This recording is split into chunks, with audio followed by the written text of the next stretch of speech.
बीते दिन गुरुवार को सुप्रीम कोर्ट में राज्यपाल और राष्ट्रपति की मंजूरी की डेडलाइन तय करने वाली याचिकाओं पर अंतिम सुनवाई हुई।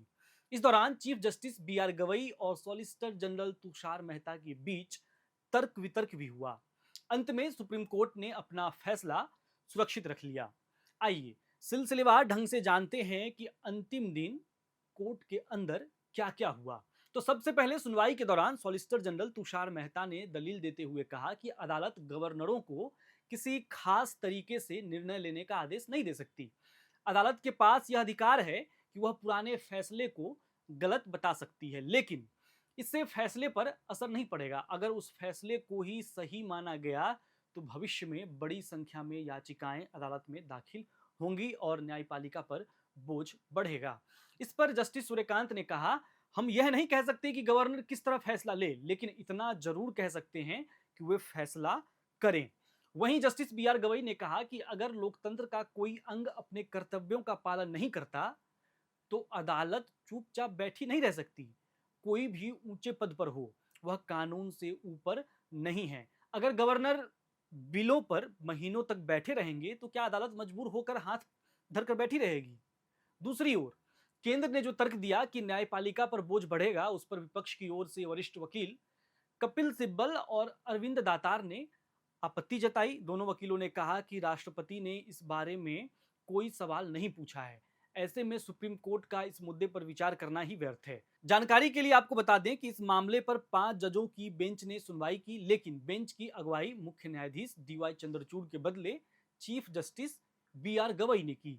19 अगस्त से शुरू हुई ये सुनवाई justice Suryakant, Vikramnath, P S Narasimha, A S Chandrachud और chief justice B R Gavai की उपस्थिति में हो रही थी। जैसा कि हमने शुरू में ही बताया आपको कि सुनवाई के दौरान अटॉर्नी जनरल और वेंकट रमनी और सॉलिसिटर जनरल तुषार मेहता ने केंद्र सरकार का पक्ष रखा। वहीं विपक्ष शासित राज्य तमिलनाडु, पश्चिम बंगाल, केरल, कर्नाटक, तेलंगाना, पंजाब और हिमाचल प्रदेश ने केंद्र के इस फैसले का विरोध किया, या फिर कोर्ट में कह ले कि जो तर्क दिया उसका विरोध किया। अब आपको राष्ट्रपति के वो 14 सवाल बताते हैं जो पूरी सुनवाई के दौरान चर्चा का विषय रहा। राष्ट्रपति का सवाल राज्यपाल के अधिकारों से जुड़ा हुआ था। राष्ट्रपति ने पूछा, जब राज्यपाल के सामने कोई बिल आता है तो उनके पास कौन कौन से संवैधानिक विकल्प होते हैं?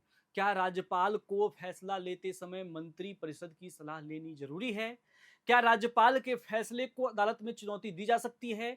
क्या आर्टिकल 361 राज्यपाल के फैसलों पर न्यायिक समीक्षा को पूरी तरह से रोक सकता है?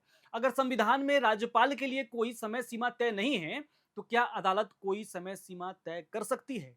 राज्यपाल से जुड़े सवालों के बाद मुर्मू ने राष्ट्रपति के अधिकारों से जुड़े सवाल भी पूछे। उन्होंने पूछा, क्या राष्ट्रपति के फैसले को भी अदालत में चुनौती दी जा सकती है? क्या राष्ट्रपति के फैसलों पर भी अदालत समय सीमा तय कर सकती है? क्या राष्ट्रपति को सुप्रीम कोर्ट से राय लेना अनिवार्य है? क्या राष्ट्रपति और राज्यपाल के फैसलों पर कानून लागू होने से पहले ही अदालत सुनवाई कर सकती है? क्या सुप्रीम कोर्ट आर्टिकल 142 का इस्तेमाल करके राष्ट्रपति या राज्यपाल के फैसलों को बदल सकता है? क्या राज्य विधानसभा द्वारा पारित कानून राज्यपाल की स्वीकृति के बिना लागू होता है? क्या संविधान की व्याख्या से जुड़े मामलों को सुप्रीम कोर्ट की 5 जजों की बेंच को भेजना अनिवार्य है? क्या सुप्रीम कोर्ट ऐसे निर्देश या आदेश दे सकता है जो संविधान या वर्तमान कानूनों से मेल खाता हो? क्या केंद्र और राज्य के बीच विवाद सिर्फ सुप्रीम कोर्ट ही सुलझा सकता है? राष्ट्रपति और सॉलिसिटर जनरल तुषार मेहता की दलीलों पर कांग्रेस के नेतृत्व वाली कर्नाटक सरकार ने अपनी दलील दी। कर्नाटक सरकार ने अपनी दलील में कहा कि संवैधानिक व्यवस्था के तहत राष्ट्रपति और राज्यपाल सिर्फ नाम मात्र के प्रमुख हैं। दोनों केंद्र और राज्यों में मंत्री परिषद की सहायता और सलाह पर काम करने के लिए बाध्य हैं। हालांकि कर्नाटक सरकार का पक्ष रखते हुए सीनियर एडवोकेट गोपाल सुब्रमण्यम ने कहा कि विधानसभा में पारित बिलों पर कार्रवाई के लिए राज्य की संतुष्टि ही मंत्रिपरिषद की संतुष्टि है। इससे पहले 3 सितंबर को हुई सुनवाई के दौरान टीएमसी ने भी अपनी दलील दी थी। टीएमसी ने अपना पक्ष रखते हुए कहा था कि राज्यपाल को विधानसभा से भेजे गए बिलों पर तुरंत फैसला लेना चाहिए, क्योंकि उनके पास मंजूरी रोकने का कोई अधिकार है ही नहीं। राज्यपाल संप्रभु की इच्छा पर सवाल नहीं उठा सकते।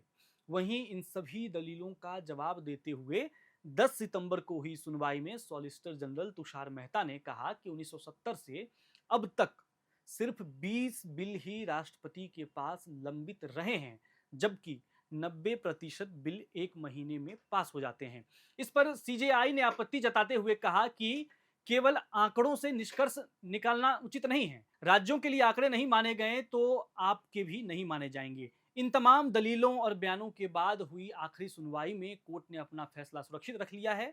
अब अगले दिन किसी दिन निर्धारित दिन जो है फिर फैसला सुनाया जाएगा इस पूरे मामले पर। लंबे समय से ये मामला चल रहा है कोर्ट में। तमाम खबर आप एयर नाउ पर पहले भी देखे होंगे, मैंने ही कवर किया था और एक बार फिर से मैं आपको बता रहा हूं कि ये सब मामला अभी कोर्ट में चल रहा है और जो तर्क वितर्क हुए मैंने आपको इस वीडियो में बताया। अब आगे क्या होता है, जो फैसला आएंगे वो भी आपको एयर नाउ पर बताएंगे। इसलिए चैनल को सब्सक्राइब कीजिए और चैनल से जुड़े रहने के लिए आप जो अन्य प्लेटफॉर्म है वहां जुड़ने के लिए आप social media platform x, Insta, Facebook पर चैनल को फॉलो कर सकते हैं।